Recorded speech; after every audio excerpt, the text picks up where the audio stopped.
di saat-saat orang pada cabut, kita harusnya melihat peluang untuk masuk. Masukin kripto itu bukan portfolio investasi, tapi portfolio edukasi. Kita ingin belajar. Gagal belajar, aku tetap nggak ngerti sampai sekarang. Sampai sekarang aku nggak ngerti apa yang memicu itu akan naik, apa yang memicu itu akan turun. Dimulai dari saat-saat yang paling sulit itu OKOC. OKOC itu yang paling dekat di hati saya. Daging Talks to Learn. Assalamualaikum, saya sudah bersama salah satu orang luar biasa yang selalu banyak memberi saya input dan juga motivasi. Asik. Beliau adalah seseorang bisa dibilang kawakan di bidang ekonomi. Dulu sempat katanya dengar nih hartanya mencapai 16 triliun. Terus masuk politik jadi 5 triliun apa 6 triliun. Sekarang comeback lagi di 12 triliun. Please welcome Pak Sandiaga Uno. Waalaikumsalam warahmatullahi wabarakatuh. Senang banget diundang di sini di Daging Talk. Baru ngeliat nih pertama kali. Keren banget. AHA Base Camp udah jadi sebesar ini, dan terus terang sebagai teman dari Papa Hali, Papa Hali bangga banget. Alhamdulillah. Jadi Pak Sandi ini umurnya sama kayak papaku, guys. Dan beliau ini memang papaku selalu bilang juga salah satu temennya yang paling pinter gitu. Bisa banget bisnisnya. Dia pinter juga. Gimana Pak Sandi? Kok bisa sih sampai hari ini masih konsisten gitu? Tetap bisa mengembangkan bisnis di umur segini, malah makin canggih gitu cara bermainnya gitu. Ya tadi kan 10 tahun break ya, masuk di politik, ikut di pemerintahan, terus alhamdulillah dicukupkan di November 2024, jadi aku balik ke bisnis lagi, dan juga sekarang lebih mengurus portfolio investasi, selain daripada juga melakukan advisory, termasuk juga kolaborasi, mentoring dan lain sebagainya. Jadi sekarang mulai lagi ngelihat dikelola benar, jadi kembali lagi menghijau ini portfolio yang tadinya nyungsep, dan dengan adanya tekanan di pasar saham, ada geopolitik dan lain sebagainya, ini malah jadi peluang kita untuk melihat peluang-peluang nih. Ada opportunity, karena kan begitu orang jual semua tuh kan banyak perusahaan-perusahaan bagus yang ada baik di bursa atau di non bursa. Nah ini yang bisa kita fokuskan untuk lihat berinvestasi, karena di saat orang pada cabut, kita harusnya melihat peluang untuk masuk. Nah, di saat semuanya pada masuk, nah itu saat-saat kita mulai hati-hati dalam mengelola portfolio kita. Kita bisa mulai divest atau mulai switching, diversifikasi. Jadi koreksi saham sekarang ini menjadi peluang ya buat grup kita untuk melihat. Karena kan kalau dilihat siklus ini naik turun nih 10 tahun terakhir, tapi akhirnya itu naiknya lebih tinggi lagi. Jadi misalnya dulu volatilitasnya di 4.000, terus naik ke 6.000. 6.000 volatilitas terus naik ke 9.000. 9.000 8.000-an 9.000 volatilitas sekarang balik lagi ke 7.100. Jadi secara historis 10 tahun terakhir IHSG itu 7-8% pertumbuhannya. Masya Allah. Ini kelihatan banget ya, benar-benar mempelajari dan langsung orang lapangan nih guys. Nah, kita boleh tahu nggak sebenarnya Pak Sandi itu portofolionya itu seperti apa? Kayak misalnya dalam 100% di mana aja sih? Oke. Jadi portfolio yang saya kelola termasuk portfolio, saya ada beberapa portfolio nih. Jadi kita mengkategorikannya ada portfolio agresif, ada portfolio moderat, ada portfolio konservatif, dan saya nih alhamdulillah banget, beruntung banget. Setelah saya keluar dari pemerintahan, yang pertama datang ke saya tuh si mama, ibu saya. Si ibu saya ini ternyata juga punya portfolio. Dia bilang selama ini dikelola oleh dia dan timnya, dan dia cukup bahagia. Tapi dia bilang, kan kamu mengelola portfolio buat perusahaan, buat pemodal-pemodal lain. Sekarang mama mau kamu yang pegang portfolio dengan pola lebih ke arah pola emak-emak gitu. Jadi bukan agresif, moderat, konservatif, tapi Safety. emak-emak. Nah, emak-emak ini lucu nih nanti portfolionya. Jadi kalau yang Lucu nih, portofolio emak-emak nih pertama jadi kali nih. portfolio mama. Jadi saya kaget juga, dia seorang guru. Ternyata selama ini dia nabung. Dia nabung itu dalam bentuk investasi-investasi. Jadi kalau portfolio agresif saya itu hampir 60%-an, sedikit lebih itu ekuitas isinya. Jadi saham-saham, baik di dalam dan di luar negeri. 40% itu mungkin instrumen lain termasuk bond, fixed income, dan lain sebagainya. Terus yang moderat, nah moderat ini hampir 50-50 gitu loh. Jadi lebih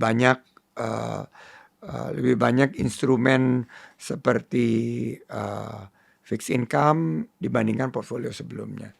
Terus yang konservatif ini justru banyaknya adanya di fixed income. Sahamnya itu di 40% atau kurang. Terus nah si portfolio si mama ini lumayan hebat juga. Dia rupanya mengelolanya karena dia butuh income. Jadi fixed income-nya cukup luas. Ada saham sekitar 20%, tapi ada emas yang aku kaget gitu loh. Emas gitu. Oh, rupanya emak-emak ini nyimpen emas, dan emasnya itu baik emas yang fisik yang dipakein jadi gelang dan segala macam, tapi juga ada emas yang dia beli dalam bentuk emas kertas ya, atau emas digital. Dan yang semuanya berkaitan dengan emas.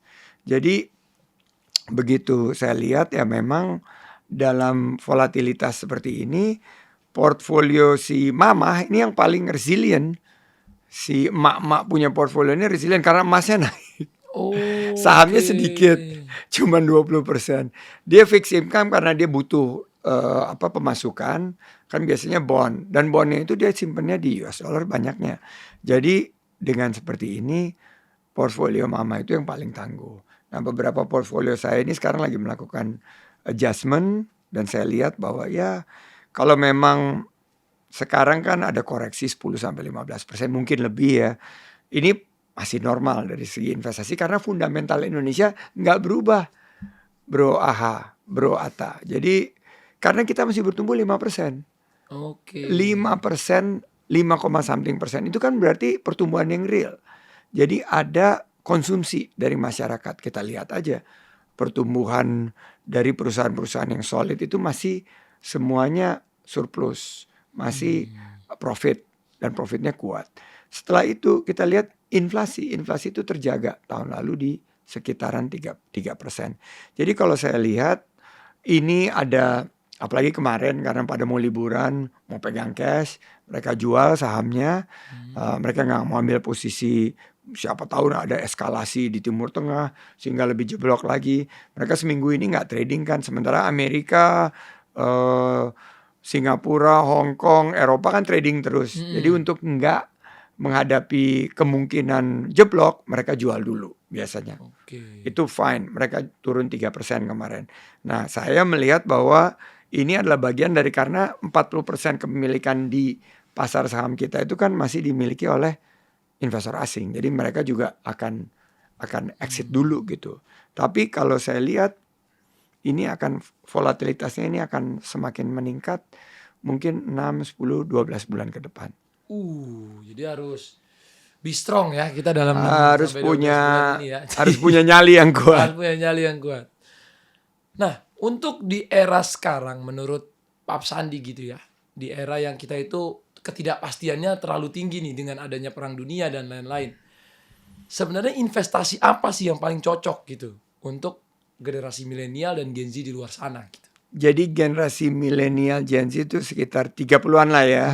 Kira-kira ya, pukul rata 30-an mereka punya masa produktif insya Allah sekitar mungkin 30 tahun lagi, 30-35, mungkin ada yang sehat terus sampai 40 berarti sampai umur 70. Berarti mereka harus invest di jangka panjang.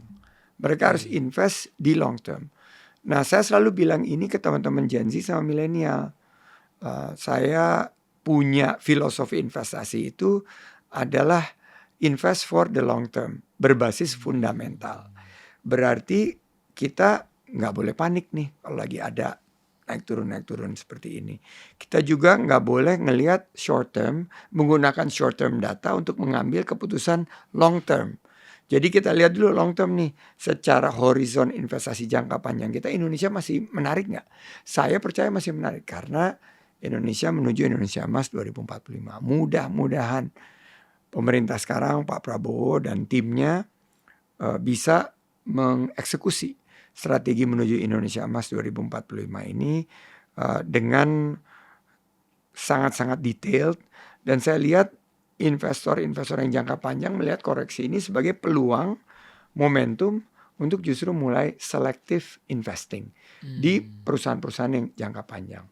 Dan ini apalagi saya juga ikut di Stockbit nih, karena lihat-lihat namanya keluar terus. Saya baca daily snippetsnya dia, yang di cover itu rata-rata yang mungkin yang paling aktif, paling disukai oleh investor retail. Tapi sebetulnya banyak perusahaan-perusahaan yang punya value yang jangka panjang. Itu ternyata adalah investasi yang sangat-sangat layak untuk dikoleksi. Kalau kita bicara angka 5-10 tahun ke depan. Prinsip saya stay invested, beli sesuatu untuk jangka panjang, masukin ke laci istilahnya. Nikmati dividen, perusahaan-perusahaan bagus ini bayar dividennya 6 sampai ada yang 10%. Ada yang sampai 10% yieldnya. Jadi lebih 2 kali lipat lebih gede dari bunga deposito di bank-bank kita. Jadi menurut saya ini kesempatan kita disikapi dengan bijak dan tidak gegabah, tidak panik, tidak juga jadi pesimis, bersikap negatif, tapi ini sebagai bagian daripada fase yang menjadi bagian dari VUCA kan, volatility, uncertainty, complexity, and ambiguity. Oke. Nah, Pak Sandi kan punya anak ya. Tiba-tiba anak Pak Sandi ini datang nih. Pak, aku punya duit tabungan 100 juta. Aku mendingan nabung di emas, saham, ataupun aku bikin bisnis nih Pak. Entah itu bisnis baju, bisnis kopi, ataupun baju koko, ataupun ya intinya bisnis offline. Menurut Pak Sandi, akan nyaranin apa untuk anak Pak Sandi? Pertama-tama itu nggak akan terjadi karena dia akan nanya ChatGPT. Oke, dia lebih percaya ChatGPT dari bapaknya. Ada anak sekarang itu dia pakai Perplexity sekarang. Jadi atau dia pakai karena dia kerja di IT, sebagian lagi ngambil sekolah, cloud, Gemini itu juga available. Tapi seandainya saya bilang kalau itu tabungannya dia dan dia mudah-mudahan passion juga dengan entrepreneurship dan dia passion terhadap produk atau jasa yang dia ingin kembangkan, taruh di bisnisnya. Taruh di bisnis dia. Taruh tuh maksudnya di bisnis yang tadi? Di bisnis yang tadi. Bukan saham, bukan emas? Saham sama emas itu kalau kita punya kelebihan dari simpanan kita yang di luar bisnis kita. Saya mendorong, mereka lagi bangun Pilates sama yoga studio. Kalau dia punya 100 juta taruh di situ karena lagi pertumbuhannya sangat pesat gitu. Jadi kalau dia buka cabang, buat produk-produk baru yang bisa saling melengkapi gitu. Karena mereka baru memulai nih bisnis yoga sama Pilates. Jadi nah setelah dia lebih misalnya dapat dividen, mungkin 6-8 bulan udah balik duitnya. Selagi dia mencari pengembangan yang baru, nah mulailah dia berinvestasi di paling awal sekali reksadana yang fokus di 2 hal, pasar uang dan pendapatan tetap. Itu dulu.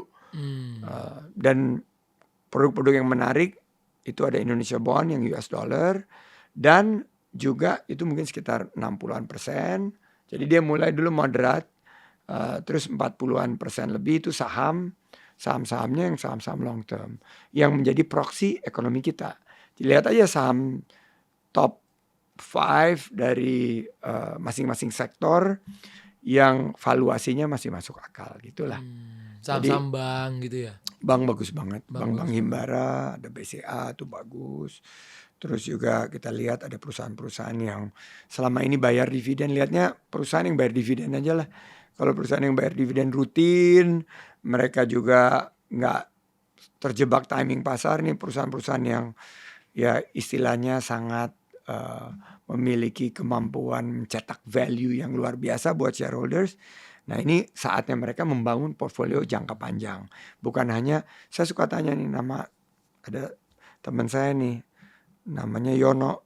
Dia tanya sama saya kan juga sehari-hari sama dia gitu. Tapi dia bilang, Pak saya pengen bangun portfolio tapi yang bisa yang keluar masuk.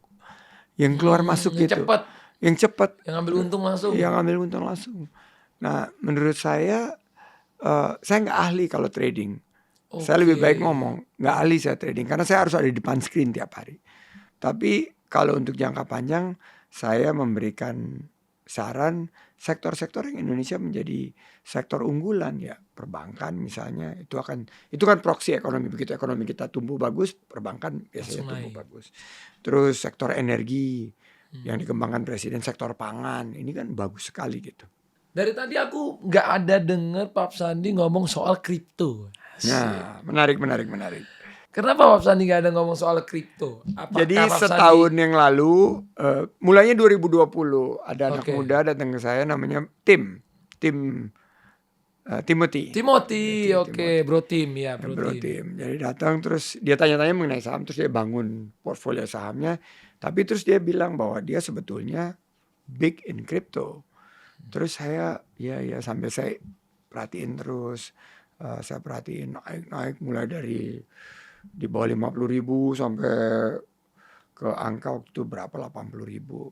Saya nggak ngerti terus terang.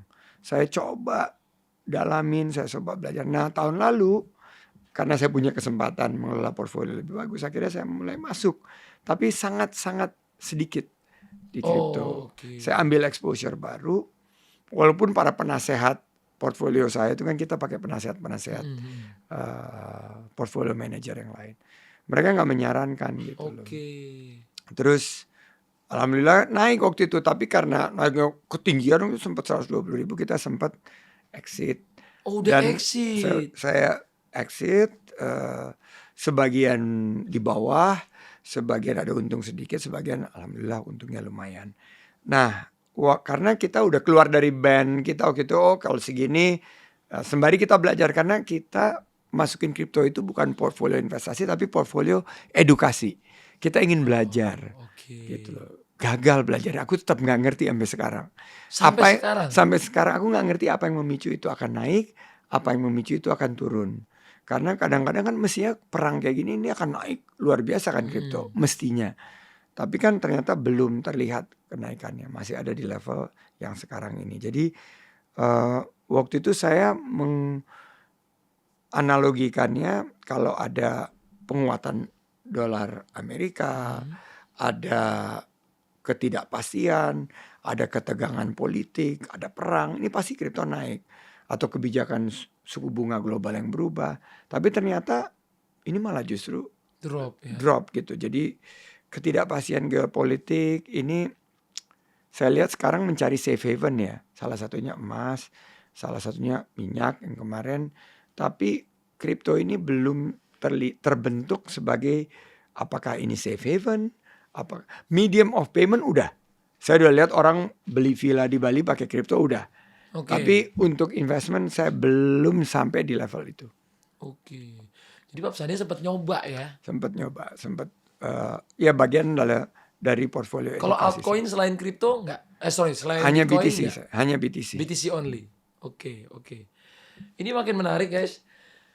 Tapi kalau ada kan orang memang katanya ya, Pak Sandi, dia itu terlahir katanya tuh dia bukan untuk jadi trader ataupun bukan buat jadi businessman. Apa yang harus dilakukan sama orang-orang yang seperti itu? Jadi profesional yang baik. Jadi intrapreneur namanya. Jadi internal entrepreneur. Jadi dia ikut misalnya mengabdi di perusahaan Pertamina, PLN. Tetap gede juga kan bisa kalau bagus. Ya, bisa di Astra, di BCA. Mereka dia menjadi profesional. Tapi kan dia harus kelola investasinya. Dia nggak bisa hanya mengandalkan gaji. Oke. Karena pada satu saat dia akan pensiun.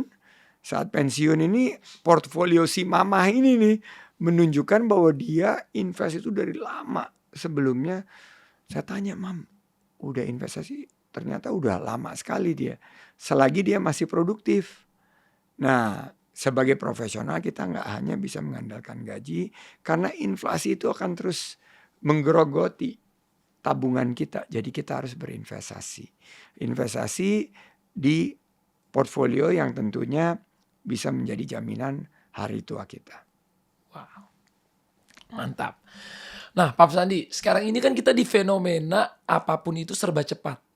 Orang Instan. tuh pengen serba instan, serba cepat. Even konten pun sekarang mungkin yang mau nonton kita long form ini mungkin hanya ratusan ribu orang.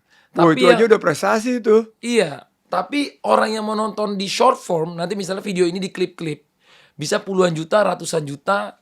Bahkan sempet tuh ada satu podcastku itu total view-nya sampai 1 billion. Saking banyaknya orang motong-motong di short form. Ini kan berarti orang sudah bertransformasi nih.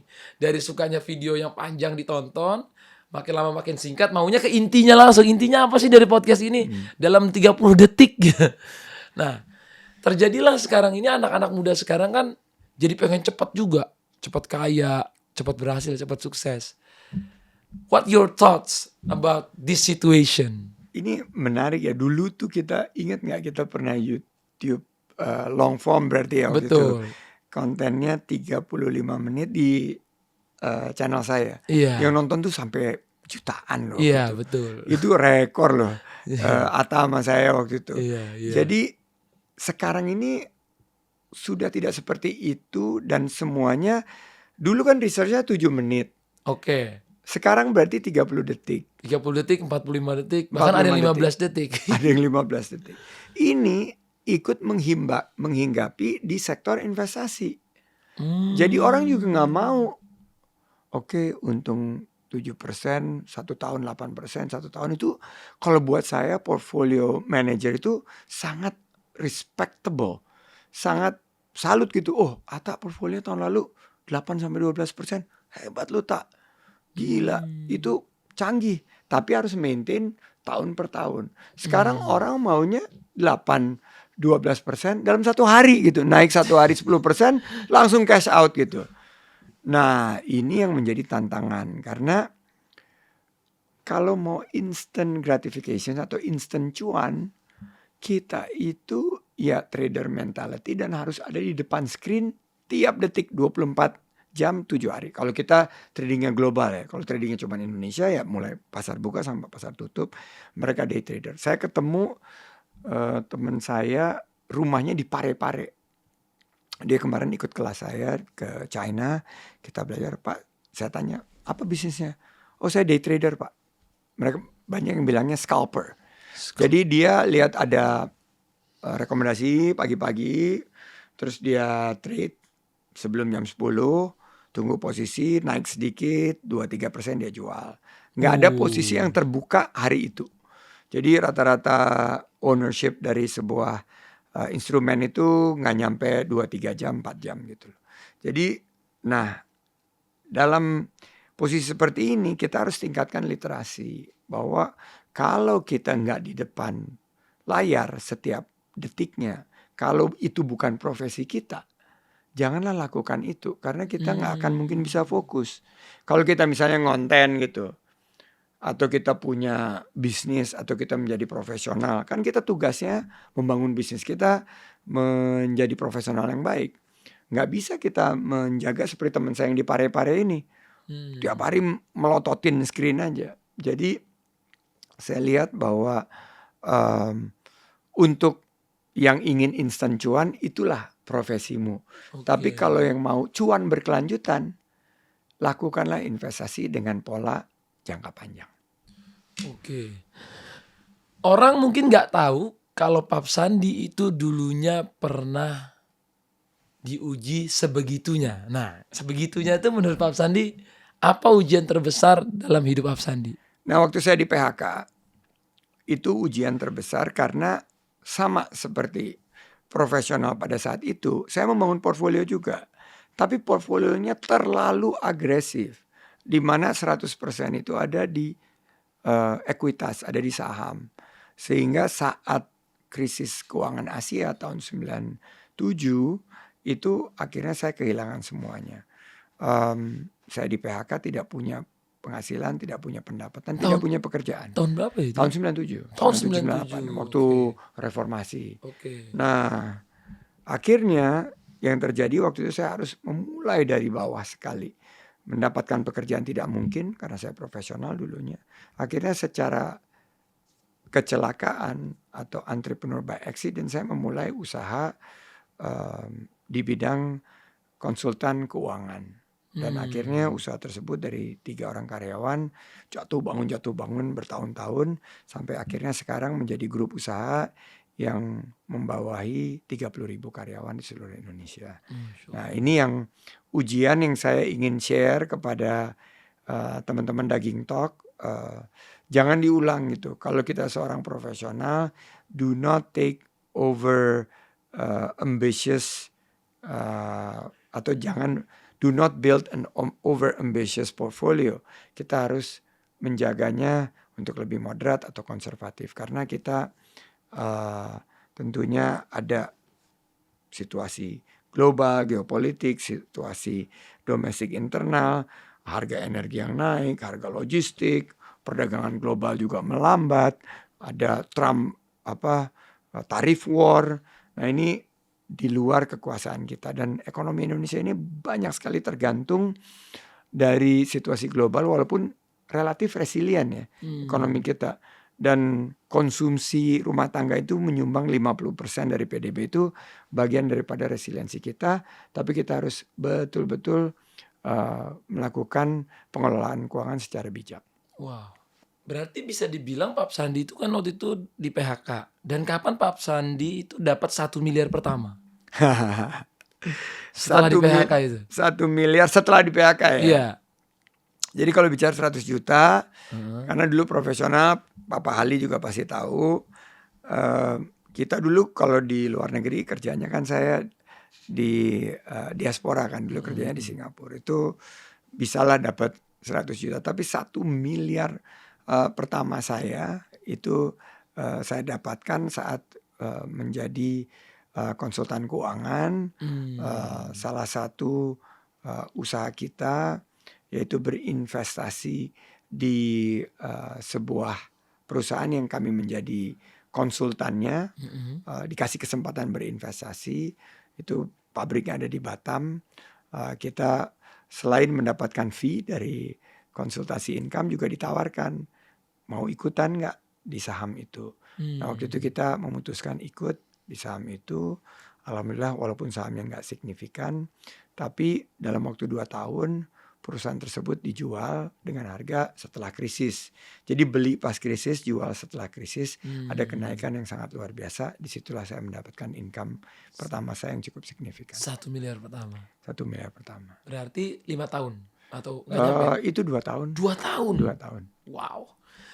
Kalau 1 triliun pertama? 1 triliun pertama saat, nah ini debatable ya karena Debatable, oke. bentuknya belum IPO, tapi itu tahun ke-5. Tahun ke-5 saat kita melakukan investasi yang cukup terdiversifikasi di 3 bidang utama waktu itu. Jadi sama polanya, konsultasi terus ikut investasi. Kita masuk di perusahaan telekomunikasi, kita masuk di perusahaan teknologi, terus ada kita masuk di perusahaan energi. Nah, 3 perusahaan ini secara kolektif tuh nilainya pertama nembus 1 T itu di atas 5 tahun setelah kita memulai usaha. Jadi itu dari modal 1 M itu? dari modal 1M kan nggak diambil kan. Heeh, Jadi nggak langsung digulung, beli digulung. mobil, Oke. nggak beli mobil tuh. Nggak beli mobil. Baru beli mobil tuh baru di 2005 sekitar tahun ke-7. Tahun ke-7 Oke. dan udah nembus angka itu. Jadi jangan cepat-cepat beli mobil juga guys. Diputer dulu dari 1M jadi 1T. Belum beli rumah juga, beli rumahnya tuh di tahun ke-7 juga. Wow, tapi 7 tahun 1 triliun dari 1M. Berarti luar biasa ya. Boleh titip duit gak Mas? Nah, gimana kalau contohnya nih Pak Sandi. Misalnya nonton ini gajinya UMR, mereka pengen dapat 100 juta pertama. Gimana sarannya dari seorang Pak Sandiaga Uno? UMR kita kalau di Jakarta ya sekarang ya. Iya. Berarti kan kita pengeluaran kita juga besar kan. Jadi tabungan kita Iya, juga itu minim dia. kan. Jadi buat teman-teman yang di UMR dan punya passion sebagai entrepreneur, pebisnis, itu bisa kumpulin sama-sama teman-teman yang punya passion yang sama. Oke. Terus mulai usaha, itu paling cepat dapetin 100 juta. Saya ngelihat teman-teman saya yang baru mulai usaha saat COVID, ada yang berjualan pisang goreng di Nur Corner, ada yang berjualan kambing Maroko, itu udah tembus sekarang untuk mendapati angka 100 juta tersebut. Oke, jadi intinya cari kolaborasi dulu ya. Cari kolaborasi. Jadi kalau nggak pakai duit sendiri, misalnya duit sendiri belum cukup, berkolaborasi Bergabung. untuk dapat 100 juta pertama. Jadi produknya dipilih dulu, misalnya produknya itu bisa kuliner, ada yang fashion, ada produk handicraft, ada produk gaming misalnya, ada produk-produk lainnya atau jasa. Kalau yang ada di bidang-bidang ekonomi kreatif ataupun bidang-bidang yang non ekonomi kreatif, itu sangat potensi untuk dapetin 100 juta pertama. Oke, jadi jangan di emas atau saham atau kripto dulu gitu ya. Ya kalau misalnya kita masuk kan paling nggak untungnya tuh 10-20%. Kalau Iya, kita iya, UMR kan tabungannya juga terbatas Tipis. gitu ya. Kalau let's say kita mulai dengan tabungan 10 juta. Ya dengan 8-12, let's say yang paling sejago-jagonya itu 20%. Dia akan harus nunggu waktu dari 10 juta itu menjadi 100 juta.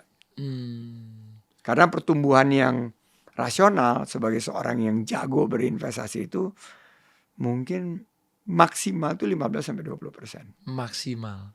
Yang berurutan ya, bukan hanya 1 tahun terus tahun pertamanya 15-20, tahun keduanya jeblok gitu. Tapi yang super jago itu ya segitu terus di-maintain selama puluhan belasan tahun.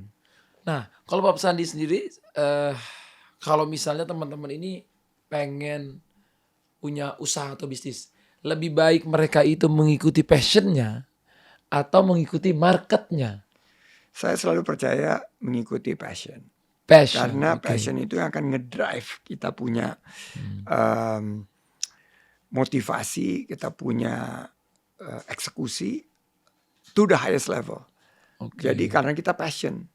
Tapi passion kita ya tentunya harus bukan hanya passion tapi ada inovasinya. Apa passion kita? Misalnya nih passion kita di jam gitu. Saya ada pengusaha yang passionnya itu jam, buat jam yang produknya inovatif apa yang sustainable dari kayu bekas dia bikin. Terus nggak cukup, harus juga inovasinya ada digital ekonominya, tapi jamnya kayu tapi bisa di tap untuk kartu nama misalnya. Itu produknya namanya Gentanala, salah satu yang sekarang growing, udah mau pergi ke Shanghai sama saya ke depan karena dia punya inovasi, dia adaptasi dengan tren terkini karena tren terkininya itu adalah sustainability dan juga digital economy. Dan kuncinya ketiga adalah selain inovasi, adaptasi, kolaborasi. Dia kolaborasi sama teman-temannya, dia kolaborasi sama inkubasi untuk meningkatkan eskalasi, akselerasi bisnisnya. Wow. Jadi bisa dibilang kalau passion itu memang bisa drive kita punya kemampuan 100% gitu ya. Betul. Dan kalau misalnya yang lagi tren, yang lagi hits, itu kan akhirnya ikut-ikutan. Tapi you have to be true to yourself. Oke. Apa yang menjadi jati diri kita, authenticity kita apa nih? Misalnya Atta, saya kan udah lihat dari pertama authenticity-nya yang saya siap. Itu kan authenticity itu nggak ada yang Authenticity. bisa. Pokoknya semua orang bilang siap itu pasti pikirannya Atta. Dari situlah lahir AHA. Kan itu kan merupakan passion. Ngerjain ini nggak ngerasa capek karena ngerasa ini passion Suka. gua, suka. Tapi gimana kalau passion itu bertabrakan sama market? Contoh, misalnya dia passionnya bikin pisang goreng contoh. Tapi di tempat itu yang bikin pisang goreng udah ada 100 toko di kota itu. Apakah dia harus tetap bikin pisang goreng juga atau dia melakukan Kalau dia itu benar-benar passionnya, dia akan dia berinovasi, dia cari apa diferensiasi, dia adaptasi, dia cari tren terkininya apa, dan dia kolaborasi. Yang jualan pisang 100 itu dia konsolidasi dong. Dia bilang nih daripada banding-bandingan harga, yuk kita kolaborasi, kita kelompokkan, kita tahu pasarnya besar, apalagi gorengan nih saat buka puasa, gorengan kan selalu juara tuh. Nah ini kesempatan-kesempatan dia untuk melakukan inovasi, adaptasi, dan kolaborasi.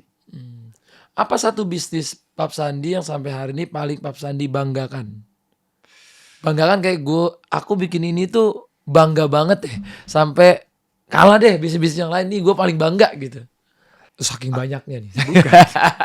Saking I love all my businesses. Oh. Jadi saya tuh passionate sekali terhadap bisnis Usaha. saya, terhadap investasi saya. Jadi memang anak-anak tuh selalu bilang, Mbak Nur juga bilang, kalau nggak kerja sehari itu kayak ada withdrawal syndrome gitu loh, ada yang menggigil gitu. Tapi kalau mau dilihat mungkin yang paling saya passion sekali sekarang itu adalah bisnis saya yang dimulai dari saat-saat yang paling sulit itu OKOC mungkin ya.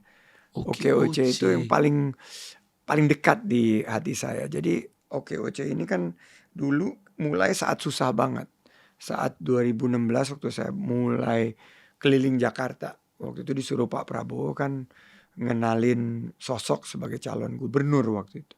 Jadi saya pakai, dan saya nggak menggunakan pada saat itu instrumen partai karena waktu itu banyak yang Pak Prabowo tugasin. Saya salah satunya ada 12 kalau nggak salah. Nah saya pakai OKOC sebagai vehicle-nya. Jadi saya pakai gerakan yang berubah menjadi sebuah social enterprise atau entitas sosial untuk membina para UMKM. Jadi saya kadang-kadang terharu banget ngeliatin sekarang bisnis mereka itu yang nggak IPO dan lain sebagainya, tapi mereka tuh naik kelas gitu dari yang tadinya hanya berjualan di depan ruko sampai jadi pemilik rukonya.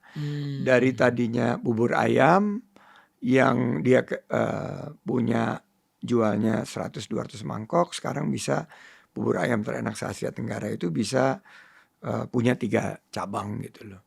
Nah hal-hal ini yang membuat saya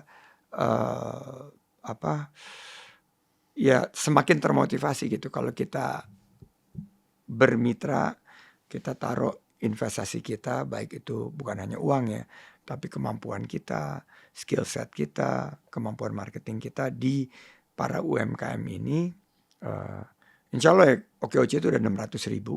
Sekarang lagi dalam periode tantangan nih, karena mereka ini mesti scale up. Mereka udah bisa startup, mereka harus scale up. Nah ini yang ingin saya coba fokuskan di tahun 2026 ini. Masya Allah.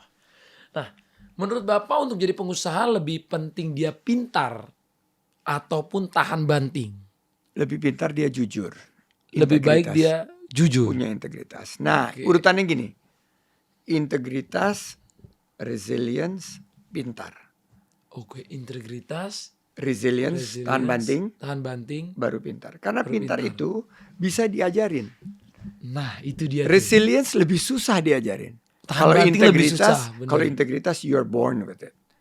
Kalau integritas itu DNA kita, kolbu kita. Ini yang diajarin sama ibu kita, bahwa kita harus jadi orang yang amanah. Nah itu yang Masya Allah. yang paling sulit diajarin.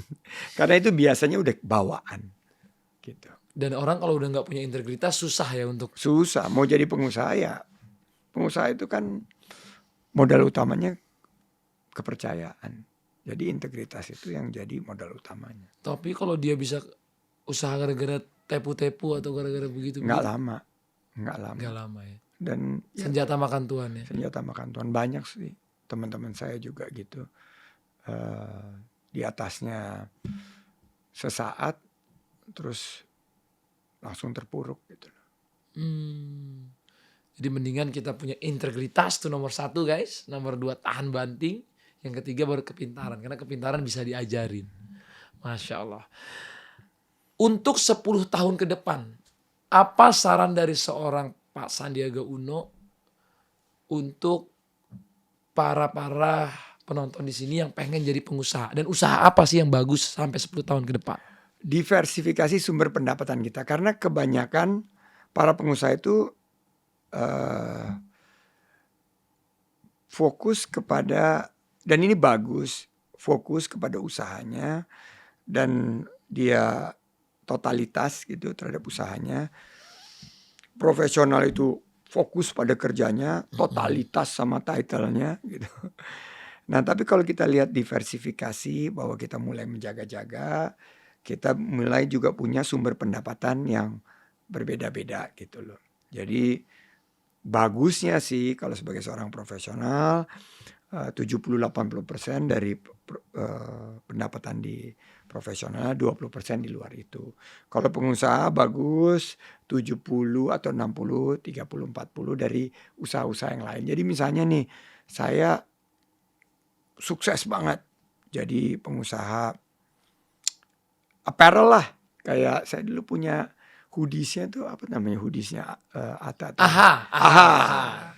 Hoodies itu hebat banget. Saya punya income dari situ mungkin 100%. Ada bagusnya usaha itu terus kita kembangkan.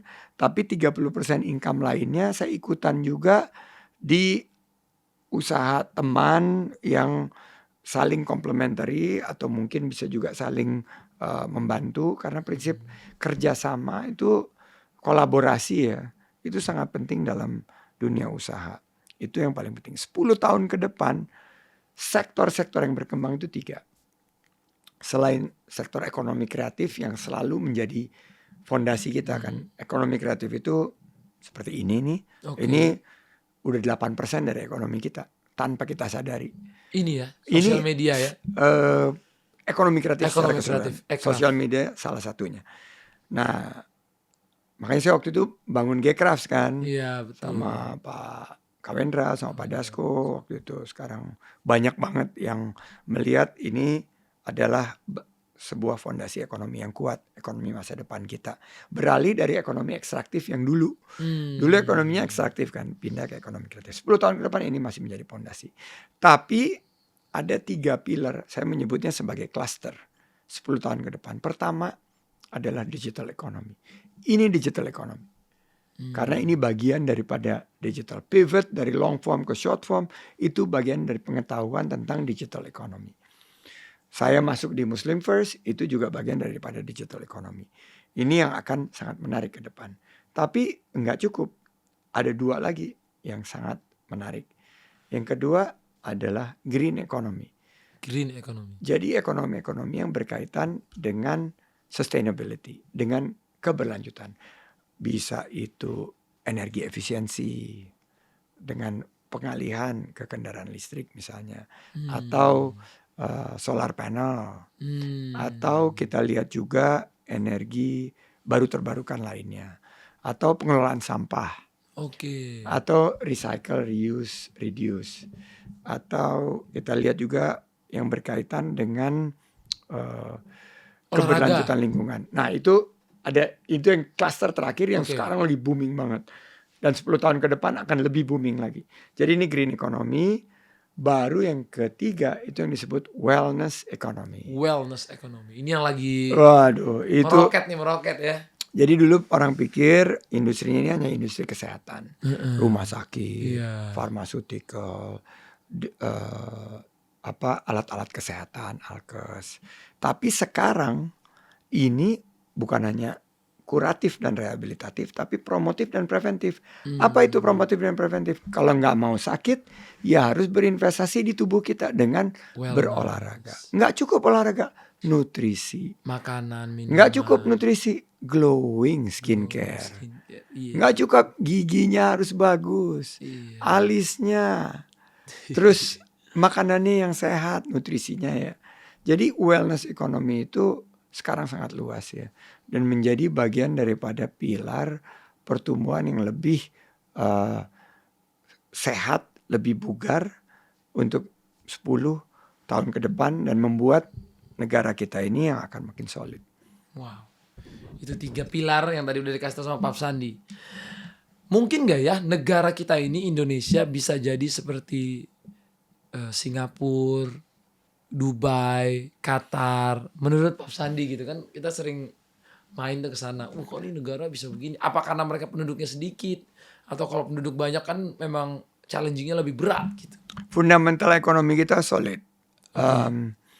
Kita negara besar, 17.000 pulau, kita punya 280 juta penduduk, anak-anak muda banyaknya di atas 60%, dan kita punya juga modal kita yang sangat besar itu adalah ekonomi Pancasila. Jadi agak berbeda sama Singapura, Dubai, Qatar gitu kan. Mereka negara pulau, mereka boleh dibilang cukup penduduknya cukup sedikit, terus kelola ekonominya banyak menggunakan pasar keuangan, kapitalistik cenderung. Tapi kita juga punya model ekonomi Pancasila yang menurut saya ini menjadi tawaran baru ya, tawaran jalan tengah daripada sistem pengelolaan ekonomi. Pasal 33 Undang-Undang Dasar kita itu menarik tuh. 2 pilar membangun ekonomi kita tuh azasnya kebersamaan dan kekeluargaan. Itu kan nggak kapitalistik banget gitu. Terus Pak Prabowo sekarang terutama ekonomi rakyat, ekonomi yang berbasis pedesaan. Dan kalau kita lihat kan sekarang semuanya terfokus di perkotaan. Nah, Indonesia lagi ngebenerin dulu nih, terutama dari segi anggaran kita sekarang tertekan karena ada harga minyak yang meningkat. Walaupun rasio utang pemerintah kita masih relatif cukup sehat gitu, sekitar 38 hampir 40% dari PDB. Kita dibandingkan negara-negara lain yang udah mendekati 100%, kita masih bijak lah mengelola kita. Nah, kita bisa nyampe ke sana di 2045 dengan 3 prasyarat. Prasyarat pertama itu kita terus membangun infrastruktur supaya kita bisa, jadi infrastruktur yang kemarin lagi digenjot ini jangan sampai berhenti. Pembangunan kita terus bangun baik infrastruktur fisik maupun infrastruktur SDM kita. Terus kita yang nomor 2 harus invest di education. Dubai, Abu Dhabi, Qatar, Singapura ini adalah center of excellence in education. Mereka invest banget. Jadi kita membangun, kita berinvestasi di pendidikan dan kesehatan untuk masa depan. Dan yang ketiga, ini juga menjadi PR buat kita adalah kita harus invest juga di penguatan institusi kita. Jadi institusi-institusi kita seperti civil society. Ini podcast ini bagian daripada civil society.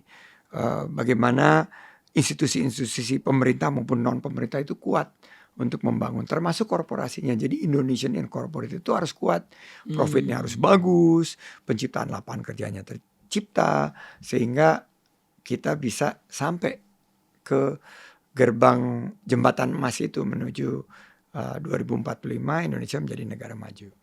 Masya Allah. Semoga 2045 tuh berarti Amina umurnya udah 20 tahun. 20 tahun. 20 tahun. Anak saya yang terbesar mungkin sudah 48-49 tahun. Nah, berarti ini berkaitan nih, kita 1-2 pertanyaan terakhir doang Pak Sandi. Kan anak kita nih udah pada mulai gede nih, dia bakal kuliah. Pak Sandi setuju nggak kalau kuliah di luar negeri itu memang lebih baik dari kuliah di tempat kita? Ataupun sebenarnya itu nggak terlalu pengaruh. Yang penting gimana pribadinya, menurut Pak Sandi gimana? Kuliah dimanapun baik. Oke, Nggak kalah di dalam negeri dibanding di luar negeri. Kita punya banyak lulusan-lulusan dalam negeri yang iya. super hebat gitu. Yang keren-keren ya. Yang keren-keren. Kuliah di luar negeri itu membuka wawasan kita. Tinggal di luar negeri seperti Atta dan keluarga itu membuka wawasan kita. Dan saya melihat bahwa kita masih sangat kelompok yang terbatas yang berkuliah itu menurut angka terakhir itu hanya 11% daripada penduduk kita yang punya gelar S1 ke atas gitu loh. Saya juga Kurang. belum punya Pak Sandi. Ini baru kuliah. Umur Nah ini 28. harus kuliah juga. Baru kuliah. Kemarin umur baru masuk kuliah umur 28 29. Saya Ini kemarin sekarang lagi berjalan. kemarin si Gilang Dirga itu datang ke saya. Akhirnya sekarang dia kuliah juga, ikut beasiswa kita. Dan mudah-mudahan Atta segera selesai Aku selesai kuliahnya. segera. Nanti S2-nya apa ikut arahan Pak Sandi? Boleh, gimana tuh? boleh. Kita cari. Kalau S2 cari yang hubungannya sama ekonomi kreatif dan Iya. digital economy. Nah, kita kuliah di luar itu membuka wawasan. Kalau ada kesempatan, alhamdulillah. Tapi kalau nggak ada kesempatan ya jangan dipaksain. Kita bisa berkuliah di dalam negeri juga. Kalau kita diterima di sekolah bagus karena kita punya prestasi, ada LPDP. Ada fasilitas pemerintah. Jadi buat saya kita fokus aja di ilmunya. Ilmunya itu juga kan pengalaman saya dari yang kuliah yang hebat-hebat itu, kita tergantung kan ilmu yang kita dapat itu bagaimana kita menerapkannya kan. Nah yang jago-jago eksekusi menerapkan ilmunya itu adalah di 70% atau 80% daripada anak tangga menuju kesuksesan. Jadi ilmu itu awal, setelah itu kembali lagi ke jati diri kita. Bagaimana kita bisa membawa ilmu tersebut untuk bermanfaat. Tapi gimana dengan fenomena sekarang kebanyakan orang habis kuliah di luar negeri malah nggak mau pulang. Jadi dia udah betah di sana, nyari kerja di sana, akhirnya pengen tinggal di sana. Apalagi yang pakai LPDP ini kan lagi viral kemarin Pak Sandi. Katanya nih udah dibiayain negara, katanya kan nih dibiayakan untuk membangun negeri, tapi malah pada mau di sana tuh Pak Sandi. Jadi gini, pertama kalau kita ikut LPDP itu ada kewajibannya harus pulang, harus serve. Wajib ya? Wajib walaupun nggak right away ya. Mungkin mereka bisa stay di tempatnya kuliah dan sebagai diaspora kan bisa berkontribusi seperti apa. Dicari yang kita bisa berkontribusi untuk Indonesia sesuai dengan ketentuan dari LPDP itu. Karena kita menggunakan uang rakyat Indonesia yang sangat disayang-sayang untuk menyekolahkan mereka. Mereka harus berkontribusi juga kepada Indonesia. Jadi itu yang pertama. Yang kedua, jika kalian ingin sukses menjadi entrepreneur, tempat terbaik itu di Indonesia. Karena negara ini peluangnya sangat besar. Dan cerita anak yang pulang kuliah dari luar terus memulai usaha, sukses itu banyak banget. Banyak banget. Dan masih terus berkembang.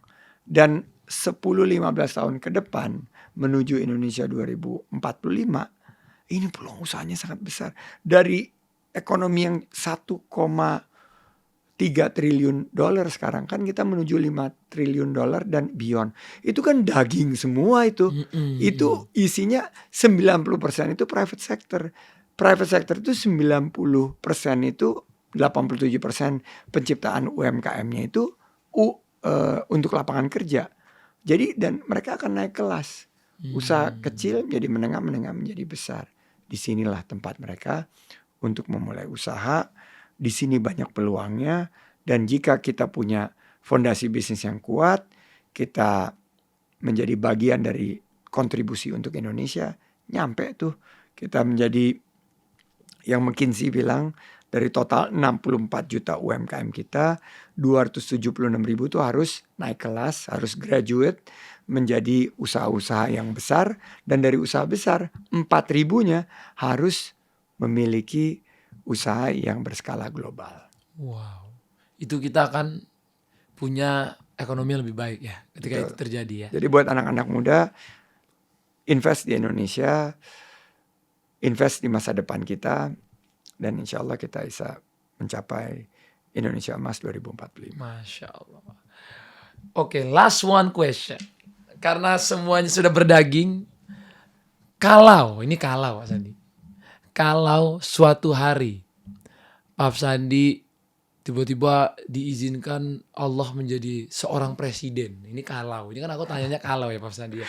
Jangan sabar. Ini pertanyaan mengandung danger.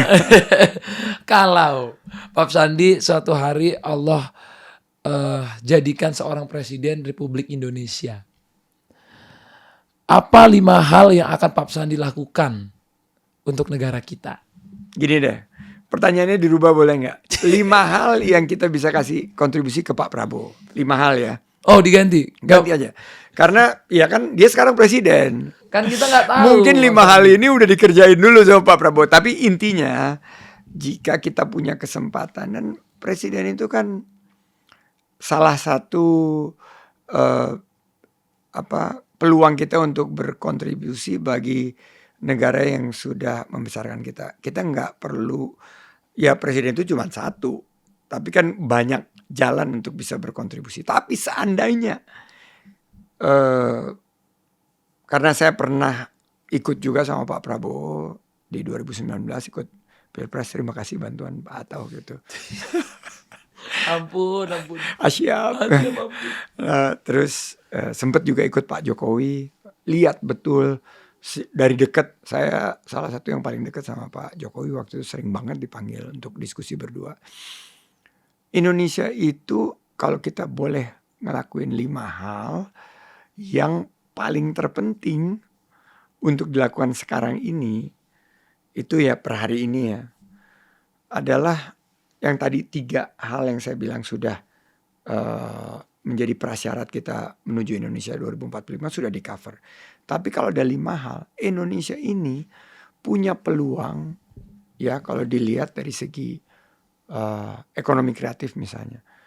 Kita kan bagaimana kita lihat di tengah gonjang-ganjing rupiah yang turun menyentuh 17.000 kemarin.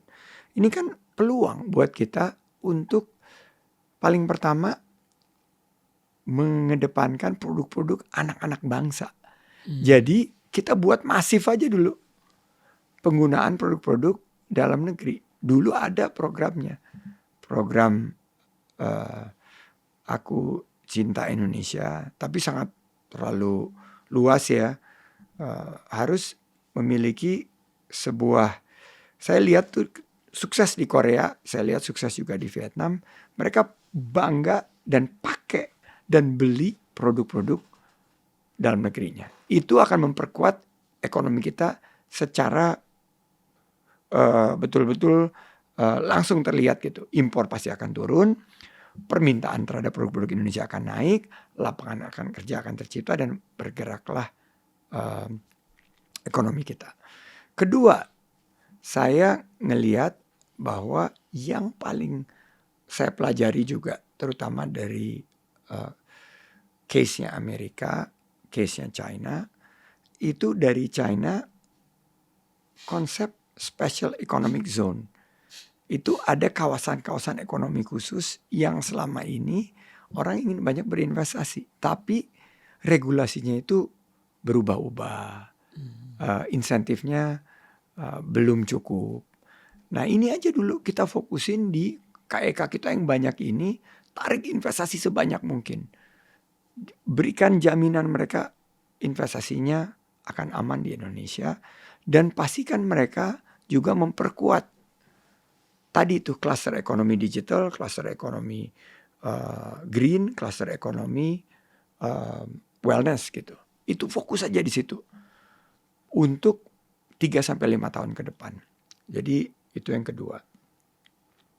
Yang ketiga, yang menurut saya yang sekarang ini juga lagi on, adalah bagaimana anak-anak muda kita yang sekarang mulai berusaha, berinvestasi dan lain sebagainya itu menjadi salah satu bagian daripada lokomotif gini. Sekarang ini lokomotifnya masih usaha-usaha besar, usaha-usaha yang sudah lebih lama established. Tapi anak-anak muda dan perempuan itu sebetulnya kan 65% ekonomi kita itu anak-anak muda dan perempuan yang ada di dalam scope atau wadah UMKM. Itu yang harus lebih banyak disentuh. Jadi dengan seperti itu saya yakin apa yang dijalankan oleh 8 presiden kita sekarang, mulai dari Bung Karno sampai Pak Prabowo ini bisa terwujud di 100 tahun kemerdekaan kita. Ini 5 hal aja nih. 5 hal ini kalau dikerjain nih gampang aja. 1, beli produk lokal, udah semua pakai produk lokal itu dengan saya nggak pernah ngelihat fanatisme dari produk lokal itu seperti orang Korea. Mereka tuh mencintai produknya sangat luar biasa. Kalau kita punya fanatisme yang sama, itu akan menggerakkan, menggeliatkan dan lain sebagainya. Tapi banyak produk-produk kita ini juga nggak memiliki daya saing. Caranya ya tadi, yang nomor 2, kawasan ekonomi khusus, undang dari luar negeri yang best of the best datang ke sini. Jadikan ini sebagai bukan pasar untuk memproduksi produk-produk mereka dan menjual, hanya menjual kepada pasar kita, tapi memproduksi, menjual kepada pasar kita dan mengekspor ke negara lain. Dan yang ketiga, anak-anak muda, UMKM, ibu-ibu, emak-emak ini jadikanlah dia fokus daripada pengembangan kita. Mereka ada di desa, ada 80.000 desa. Saya pernah mengelola beberapa inovasi di pedesaan, mereka nggak kalah. Kalau mereka dapat kesempatan, mereka diberikan peluang, mereka lah yang akan menjadi lokomotif pertumbuhan kita ke depan. Bukan hanya ekonomi, tapi pertumbuhan kita sebagai bangsa dan negara. Masya Allah. Terima kasih Pak Sandi atas waktunya. Bisa sharing-sharing di sini. Suatu kehormatan bisa langsung dengar banyak petuah-petuah dan banyak saran-saran, banyak juga cerita dan pengalamannya. Syukron. Semoga Pak Sandi sehat selalu. Sama istri, sama anak. Semakin bahagia, sukses umurnya, sukses usahanya, sukses ibadahnya, semua hal-hal baiknya sukses. Oke, terima kasih dan sukses juga untuk Bang Atta. Dan waktu itu saya ingat rumah saya pernah dibedah sama Bang Atta tuh. Digerebek. Nah sekarang gantian, nanti saya mau bikin konten kecil untuk gerebek lapangan-lapangan padel dan beberapa tempat di sini. Boleh ya? Boleh. Thank you. Siap, makasih Pak Sandi, sehat selalu. Assalamualaikum warahmatullahi wabarakatuh.